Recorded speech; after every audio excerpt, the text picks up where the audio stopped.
Welcome, everyone. I'm Bill Newell here at MSO News Sports, and we are joined by that guy, Gary Leavitt, North Shore, Peabody native, radio broadcaster and entertainer, and a lot of different things. But Gary, welcome. Thanks for joining us. It's been a long time. It sure has, Bill. We worked together back at the old WESX in Marblehead. People thought it was Salem, but it was Marblehead. Physically in Marblehead, originally licensed to Salem, but you know all about that, Gary. But that's how it was years ago. I think many years ago they were in Salem, and but Gary also does a radio show. Speaking of radio, currently on WATD, which is a great South Shore local radio station, 95.9 FM. It's on Wednesday night. Although Gary, you're not doing the show this Wednesday night, are you? You're taking Wednesday night off this week, right? Yeah, I got a few Wednesdays off. I'm going to visit with my son in California, Bill. Looking forward to that. He's out there, college football, and going to go out and visit him and get to see him do some spring ball. All right, so we'll get to that in just a moment. I want you to give us an update on your son and daughter, if you will, and what they're up to. They're up to a bunch of different things. But Gary, known for many years as a Bruce Springsteen impersonator. Yeah. But you also do all kinds of impressions. So I want to start there. Let's just start right there for a moment here, because I want people to hear some of these. So, is what's your most favorite one? Famous one? Is it Nicholson? Jack Nicholson? Well, it's hard to say who's the most famous. I'll run a whole bunch at you. Is that okay? Fair enough. Let's do it. Back to back. How you doing? John Pacino here, and there's nothing like the son of a woman. Hoo-ah! Well, I'll tell you what, it's Jack Nicholson here, and they were giving me 10,000 volts a day, and I'm hard to trot. Any women out there want to take me on? I'm going to light you up like a pinball machine, and you're going to pay off in silver dollars. My friend was handed a friend. Get busy living or get busy dying. Goddamn right. They will come, Ray. Baseball has been the one constant in time. Oh, they most definitely will come. They will come. That's right. I told before, and I'll tell you again. Huge. Come on, man. That's right. So it's fuzzy math to me. Hi, this is Johnny Most, high above courtside with Bill Newell here on his podcast. This guy is unbelievable. Hey, Mr. Crab, how about a Krabby Patty? Oh, great. It's SpongeBob with his buddy Patrick. Okay, SpongeBob. We need me money, boys. Back to work. I need the secret formula to the Krabby Patty. There's a couple for you, Bill. That's it. Excellent stuff there. Morgan Freeman with a distinctive voice. If you were to now, I hear guys like I've heard interviews with impressionists, like famous ones, like yourself, that have done this, and they come somehow or other come up with a way to describe a voice. Like, how would you describe Morgan Freeman's voice? I mean, or how do you start doing that voice? Well, it's kind of funny. Anything that's raspy is good for me. Over the years, I've never smoked. I don't drink. I don't do any of that. But over the years, probably some of the voices might have strained my voice a little, like the Johnny Most. So anything that's raspy, I'm pretty good at normally. But there is a guy out there that's better than Morgan Freeman than I am, and that's my son, Randy. He's better with Morgan Freeman? He's better at Morgan Freeman than I am. And I think what it is, sometimes the tone of your voice actually brings it together. Like me, without even trying to do Johnny Most, if you put the rasp in, obviously it is Johnny Most, but without the Johnny Most, our tone is pretty similar. Yeah. Maybe it's just too much time above courtside. That might be it. Yeah. That's really good. I love it. I can't do any. I don't smoke either. Candy cigarettes, right? Exactly. No, I don't smoke. No. Yeah. Oh, there you go. Yeah, I used to love Johnny Most. Yeah. And then wait, you got to do one more Johnny Most. How about Lambier and tussling with who? Robert Parrish, maybe somebody like that. Or, all right, I'll tell you what. I'll give you a quick poem that my dad wrote, and it was about the Boston Celtic villains. You want to hear that? Yeah, okay. Let's do it. All right.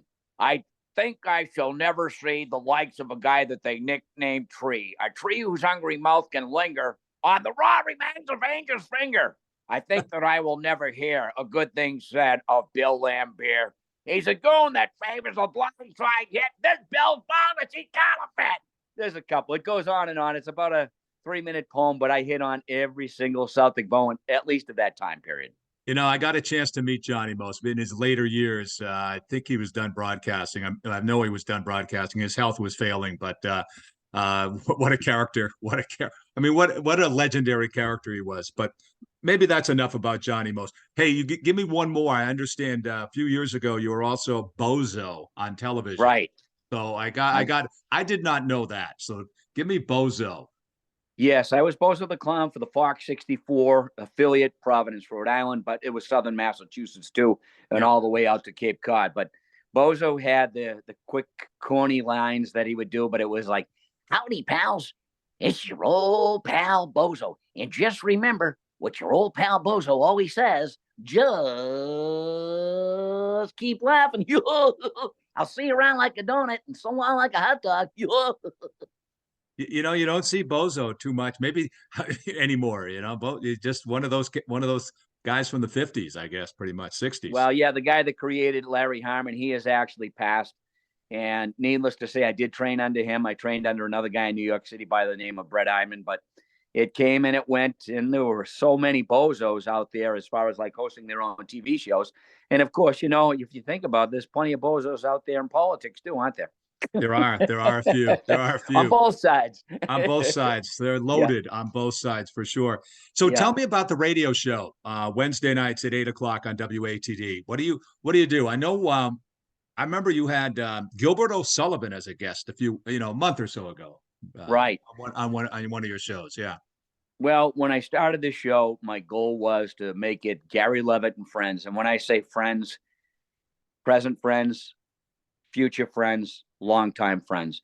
And what I try to do with the show early on is to establish the local celebrities, to bring them in, highlight them, spotlight them. And the thing that I feel that I do a little different than most guys that host a talk show is when the spotlight is on the guest. It's not on Gary Leavitt. I'm not going to one-up them with a punchline. I'm not going to tell them a story that's going to drown them out. So the focus is on the celebrity. We were actually able to go from the local celebrities to somewhat of a regional celebrity, national celebrities, and international celebrities. So from week to week, it could be local. It can be national. It could be someone that's known worldwide. And we've had musicians that are known worldwide, professional athletes like Dr. J, George Gervin, Artis Gilmore, Bronson Arroyo came on. He talked about the World Series when, basically, and then he got dissed by the Red Sox and he ended up in the National League. We actually, for a human interest story, I think you're going to like this one, Bill. And it does run the gamut on the athletes, the Hollywood actors. And I'll be remiss if I don't mention Marion Ross, Mrs. C from Happy Days, Anson Williams, Don Most also from Happy Days, Michael Learned from the Waltons. I know I just can keep this. We counted as 467 different celebrities in a 2.5-year period, which isn't bad. But one of the most interesting human interest stories, which we put that in there, and that was when we had a colonel in the military talking about his dad. He was the one that actually dropped the bomb at Nagasaki. He was supposed to drop it at Hiroshima, and they couldn't see below the clouds. So they kind of aborted the mission, and then they went. And as they're heading back, they said, "We're running out of gas. We got to dump this. We're not going to make it back." And they dumped it on Nagasaki. And that was a great, great story, and for historical reasons. No, absolutely. Yeah. Wow. That's so, again, Wednesday night, 8 o'clock, WATD down on the South Shore in Marshfield, actually, 95.9 FM. But again, we mentioned that you were off this Wednesday, but probably returning in a week or two. No, that is correct. I will definitely be back on. We have Dan Hill. He's going to be on, which he has a great song. And several songs, actually. But additionally, coming up in future weeks, we're going to bring on David Thompson. He played in the ABA. We've tried to get Dave Collins on numerous occasions, haven't been able to do it. The former professional athletes do come on. We got some NASCAR guys that are going to be coming on very soon. So, again, the list is going to go on and on. It will never end. And I'm very fortunate to have a couple of people help me out as far as lining me up with the different guests. There's a gentleman named Howland Bowl. He's in Los Angeles. He loads me up with the Hollywood people. And then on the sports end of it, there's some good people out there that have been my resources on that as well. And on the music, it's hit or miss, but sometimes it's a big hit. Yeah. All right. Speaking of music, your daughter is got a little music career going. I understand. So tell me about that. Yeah, sure. Renee's a country singer. She's been singing since the age of 3. She actually get into the music sitting in the front seat of my truck because it did not have a back seat. Goes back to when she's 3 years of age. She's in the car seat and she's singing Beatles songs. And one day I'm listening to the Beatles and Renee, and I turn the music down a little bit. Needless to say, I said, this girl can sing. A few years later, I enter into a WBCN Beatles competition. It's at the Paradise in Boston.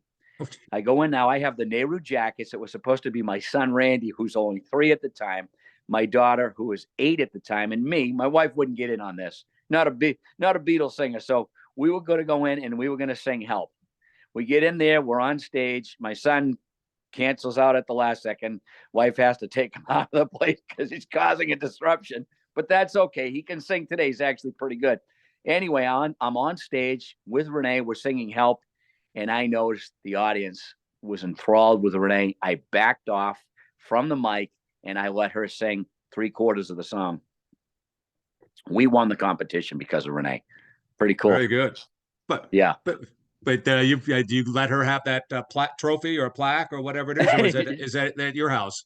Yeah, no, yeah, it's all hers. It's Oh, all hers. And it's pretty cool because over the years, we've still loved the Beatles. I got a gift from Ringo Starr, a jacket that he did artwork on. So, yeah, this house is definitely Beatles fans. There's no doubt about that. But anyway, back to Renee. She's a country singer, songwriter. She writes a lot of her own stuff. She's collaborated with people from Nashville. She's with a company called Tribeca Records. And she might be doing some other bigger and better things as far as like shows this coming summer.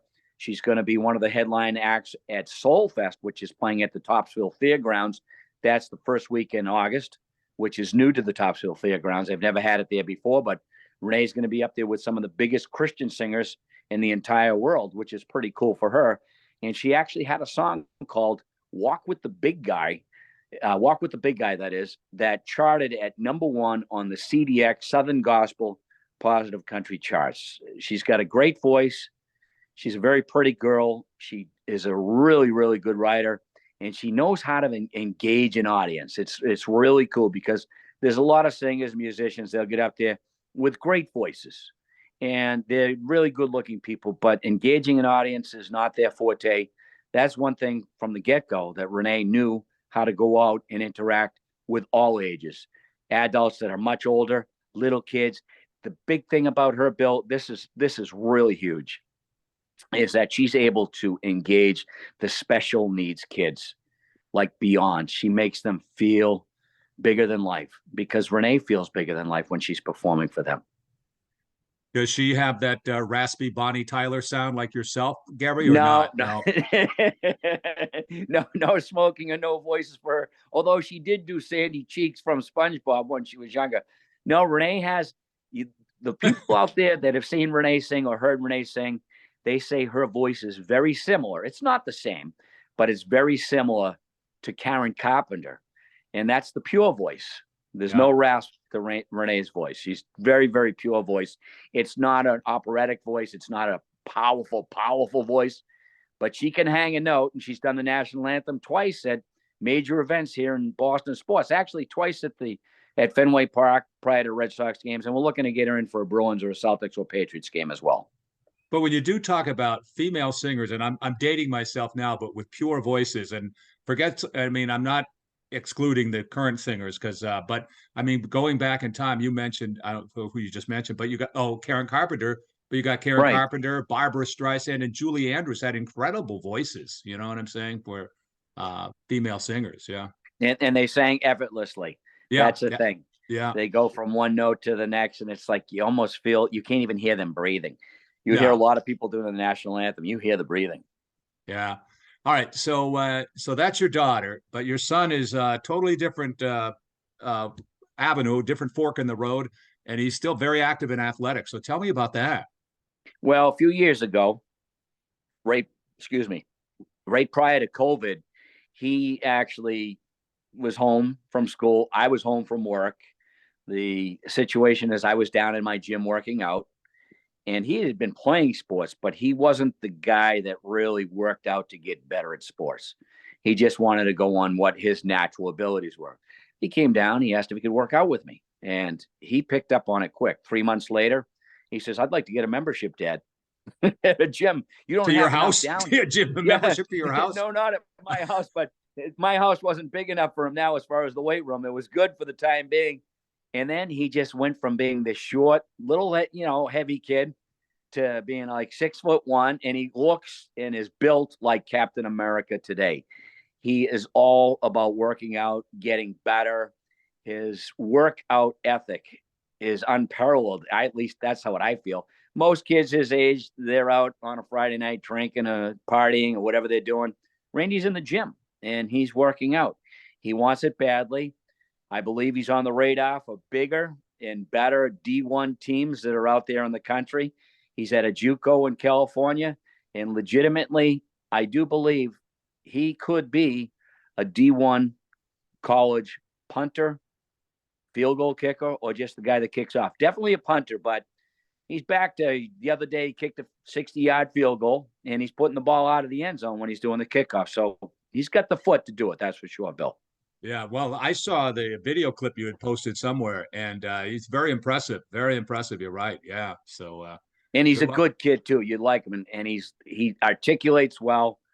His strength is more street smarts than book smarts in the classroom, but he could be the type of guy that goes from sports into the broadcast booth or to coaching on the sideline, or who knows, maybe he'll run for senator someday. well, if I have a professional team or a D1 college team, I don't care whether he can write a haiku or not. I want him to hit that field goal. I want the 3 points out of this guy. You know what I mean? So you should see him do the drop kick. He's hit drop kicks from 50 yards. He's got the retro Gary Leavitt do the drop kick. Yeah. Well, that's even before your time, Gary. That's before our time too, really. Right. Yeah. Well, he saw it in the movie Longest Yard, the original with Burt Reynolds. Yeah. And he hits the drop kick, and the guy grabs him by the shirt. And he goes, "What do you call that?" It's a drop kick. He goes, "What's it worth?" And he goes, 3 points. And he shoves him. Well, Gary, I just wanted to let people know you're, Peabody native and so on. Hey, so actually, let me close with one thing here. So when you were at WESX, what do you remember at doing North Shore Radio here on the North Shore? What was your role over there at WESX? You were a disc jockey. I was on NSH2. I was news. I was disc jockey, sometimes sports, and even up in Newburyport at the old WCEA. Yeah. I also did the same thing, news, sports, music. I even sold up there in marketing as well. And if you don't mind, Bill, I'd like to give just one more plug to something that would be pretty good. I wrote a children's book. It's called Charlie Horse. Charlie Horse is a anti-bullying book. It's about diversity. It's about the disabled horse. As you know, Charlie Horse, you walk with a limp. Charlie Horse, in this instance, injured one of his legs when he was saving a baby bear from a forest fire. Later on in the first book, the bear, and his name is Gary the Grizzly, he's going to come back to save Charlie from a situation. I don't want to give away too much. That book is going back to be re-illustrated. And in addition to that, we are trying to put it on TV as a television show. It's going to be called Charlie Horse. And of course, it's, again, anti-bullying. It's about diversity, compassion, wisdom, bravery, teamwork. It encompasses everything that is good and positive. And the reason I was inspired to write something like this is years ago when I was in junior high, I saw the special needs kids get picked on in school, and I always stuck up for them. In fact, that's my philosophy. Stick up for those who can't stick up for themselves. And in this instance, I'd go to battle for those special needs kids. Some of the fights I lost, some of the fights I won. The ones I lost, I always feel like I won because I did something that was good. And that's how I came up with Charlie Horse, the disabled horse, anti-bullying, and just it's everything positive, everything good. And Gary's the hero in this book. That seems fitting. Well, maybe there's subliminal things in there.